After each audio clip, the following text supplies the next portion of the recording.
Pak Ustadz, saya mau tanya, apa hukumnya seorang istri yang ditinggal pergi suaminya selama 4 tahun? Berarti suaminya Bang Toib. Selama itu tak ada nafkah lahir batin dan suaminya. Apakah sudah jatuh talak kepada istrinya Pak Ustadz? Ditinggalkan suaminya 1000 tahun, tidak jatuh talak. Mana bisa 1000 tahun? Umur cuma 64. Itu pun kalau tak kena corona.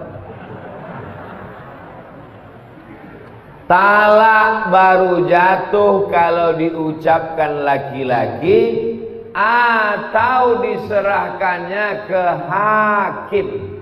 Hakim yang menjatuhkan. Makanya ada namanya sirat ta'liq. Di Medan kalau habis akad ada sirat ta'liq. Ada? Banyak pula yang tak ingat. Banyak laki-laki tak ingat. Karena habis akad tu dia tak disuruh Pak Kua baca sirat ta'liq, pikirannya tak kemana-mana. Asyik selfie aja. Masih ingat lagi bunyi sirat ta'liq?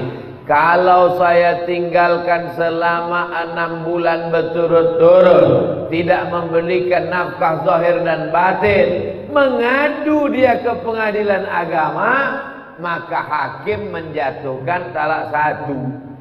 Oleh sebab itu kalau dia tak mengadu, sampai mati tak jatuh. Perempuan mesti mengadu dia ke pengadilan agama. Begitu prosesnya. Ini pertanyaannya, ditinggalnya 4 tahun, selama itu tak ada nafkah zahir batin, apakah jatuh talak? Tak jatuh kalau tidak tak mengadu. Maka perempuan mesti punya keberanian untuk mengadukan si Fir'aun yang tak balik-balik 4 tahun.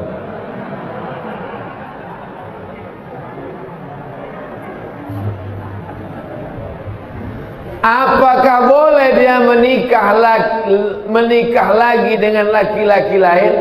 Lakinya tak balik 4 tahun, lalu diam-diam nikah dia sama laki-laki lain. Berarti dia sudah poliandri. Banyak bini, poligami. Banyak laki, poliandri. Banyak tempat berobat, poliklinik. Banyak suara, poliponik. Dulu handphone poliponik. Masih ingat lagi? Besar-besar handphone, bisa melempar anjing. Nah, oleh sebab itu makanya kalau dia mau selesai, dia pergi ke pengadilan agama. Pengadilan agama menjatuhkan, habis iddah 3 bulan, barulah dia bisa nikah lagi dengan suami yang baru. Jangan diam, tiba-tiba nikah dia lagi, bermasalah. Begitu nikah dia hari ini, balik yang 4 tahun itu. Kawat, bersimbah darah. Apabila dia menikah lagi dengan laki lain, sahkah pernikahannya? Tidak sah, karena dia masih dalam ikatan dengan suami yang pertama. Mohon jawabannya Pak Ustaz. Udah aku jawab udah.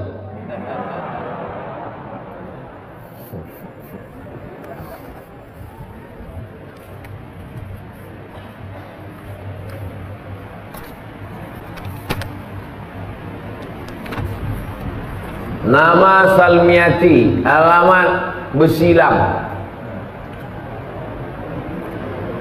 Ada seorang sultan. Sultan ini Sultan Langkat. Di atas Medan ini Langkat kan? Sultan Langkat. Di bawah Langkat ini Sultan Delhi. Di bawah Delhi ini Sultan Serdang. Di bawah Serdang ini Sultan Asahan. Itu 4 kerajaan Melayu besar di Sumatera Timur. Eskos namanya, pantai timur. Langkat, Delhi, Serdang, Asahan. Sultan Langkat ini orangnya alim, namanya Sultan Musa. Sultan Musa ini ikut tarekat Naksabandiyah yang dibawa oleh Syekh Abdul Wahab Rokan. Lalu kemudian dikasihnya lah tanah luas. Tuan Syekh, ini tanah luas, supaya Tuan Syekh tak pergi kemana-mana. Dipejamkan Tuan Syekh Abdul Wahab Rokan matanya, nampaknya pintu masuk Masjidil Haram. Dikasihnya lah nama pintu masuk itu ke kampung itu. Pintu masuk Masjidil Haram itu namanya Babus Salam. Maka aku kasih nama lah kampung ini Babus Salam. Nah, datang orang Melayu payah dia nyebut Babus Salam. Kau nak ke mana? Besilang. Ulama-ulama dulu itu pejamnya mata nampak Babus Salam. Kita sekarang pejam mata nampak gaji 13. Yang PNS, saya tak PNS lagi. Hah? Apakah orang yang meninggal karena COVID bisa disolatkan dengan solat qalb? Solat qalb itu solat apa? Solat gaib. Oh, saya baca pula gitu Q. Solat gaib. Jadi kalau ada orang meninggal kena COVID, setelah digulung sama dokter di rumah sakit pakai plastik itu, udah digulungnya pakai selasiban itu, tak bisa lagi disentuh. Masuk di dalam mobil ambulan, sholatkan aja dari luar mobil tuh. Kalau dikasih dokter, kalau tidak dikasihnya, langsung dikuburkannya, dikebumikannya. Maka anak menantu, cucu, cicit, kawan, jiran, tetangga sholat dari atas. Ini kubur, sana kiblat. Ini kubur. Ini kepala jenazah, ini kakinya. Kalau dia laki-laki, berdiri pas di arah kepala. Kalau jenazah itu perempuan, berdiri pas di arah pinggang. Sholatlah di atas. Ini kubur. Di atas kubur itu sholat. Allah usalli ala hazil janazah arba'at takbiratin fardul kifayah.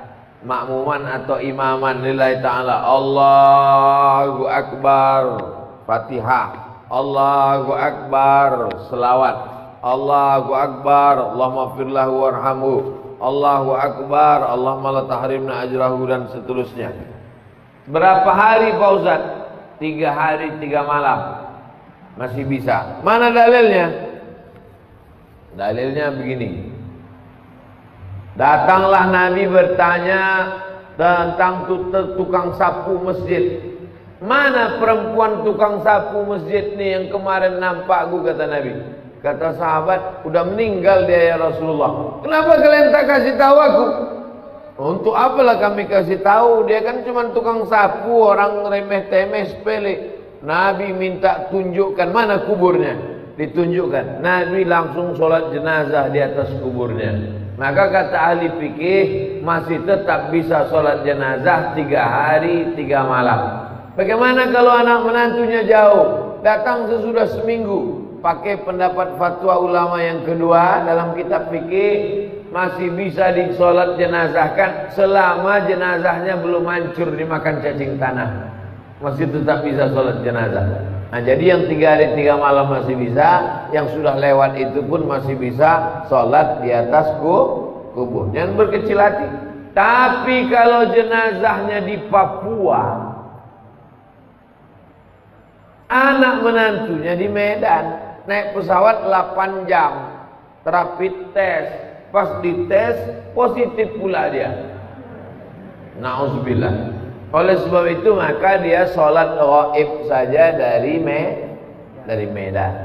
Aku sholat ghaib untuk almarhum Fulan bin Fulan di sana. Jadi dua-dua bisa dilaksanakan. Sholat yang tak ghaib bisa dilaksanakan di atas, Jangan bersedih hati karena banyak ini anak cucu keturunan jiran tetangga kawan merasa sedih karena tak bisa sholat jenazah.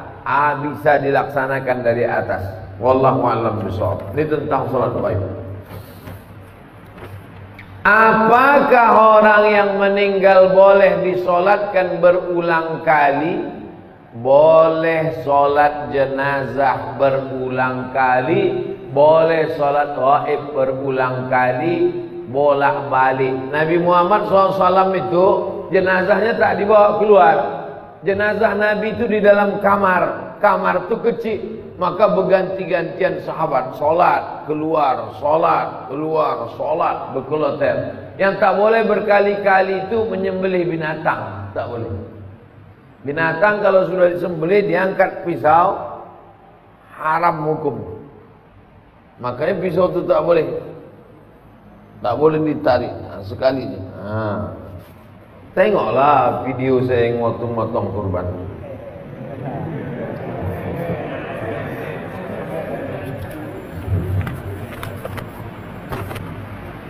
Ustaz, bagaimana kriteria takaran ikhlas dalam menjalankan tugas sebagai ibu dan istri dalam agama Islam? Ibu sebagai ibu, besarkan saja anak-anak ibu itu supaya ibu dapat amal jariah. Mak saya mengandung saya, menyusukan saya, melahirkan saya, meninggal dia. Sekarang saya ceramah hari ini nanti 3 kali, pagi, siang, sore. Macam makan obat ceramah ini. Mengalir pahalanya, lapang kuburnya. Walaupun dia tak pernah mengajar saya sampai S1, S2, S3, tapi dia menyuruh, sekolah kau nak. Dulu kalau pagi duduk depan rumah, lewat anak santri pesantren, apa kata dia? Kau mesti masuk pesantren. Begitu saya ada adiknya yang doktorandus, tamat dari IAIN, kau nanti mesti doktorandus. Begitu dia tahu ada orang sekolah di Makkah, kau nanti mesti sekolah ke Arab. Jadi ibu kasih motivasi, serahkan pada Allah Ta'ala, mengalir pahalanya. Itu sebagai ibu. Ibu besarkan saja anak-anak itu lillahi ta'ala, maka dia pun akan menjadi anak soleh solehah, mengalir pahalanya. Ummuka, siapa lagi ya Allah? Ya Rasulullah, ummuka. Siapa lagi ya Rasulullah? Ummuka. Itu hebatnya ibu-ibu. Maka ibu, saya yakin dan percaya, ibu-ibu mengandung itu adalah ikhlas. Belum ada lagi saya baca berita ibu-ibu menuntut ke suaminya minta bayaran per hari mengandung sekian. Belum ada lagi.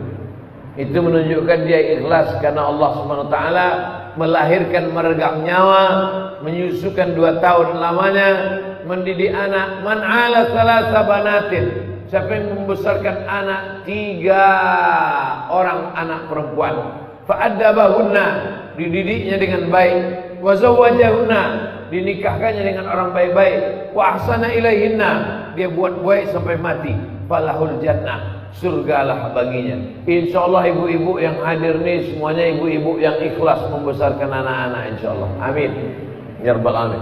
Standar ikhlas itu apa Pak Ustaz? Ikhlas itu tak ada yang tahu kecuali hanya ibu dengan Allah saja. Bapak pun tak tahu, malaikat pun tak tahu, apalagi saya tak tahu. Yang tahu itu hanya ibu dan Allah Subhanahu wa taala. Sama macam ceramah ini. Siapa yang tahu Ustaz Abdul Somad ini ikhlas atau tak ikhlas? Tak ada yang tahu. Saya hanya berusaha ikhlas. Makanya di antara doa, Allahumma ja'alna minal mukhlasin. Jadikan kami orang yang diikhlaskan, bukan orang ikhlas.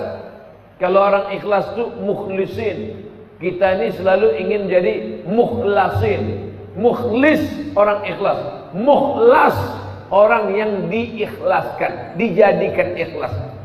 Kita tak mau mengaku-ngaku aku orang ikhlas. Aku adalah orang yang dijadikan ikhlas. Mudah-mudahan kita ini termasuk orang yang dijadikan ikhlas. Amin.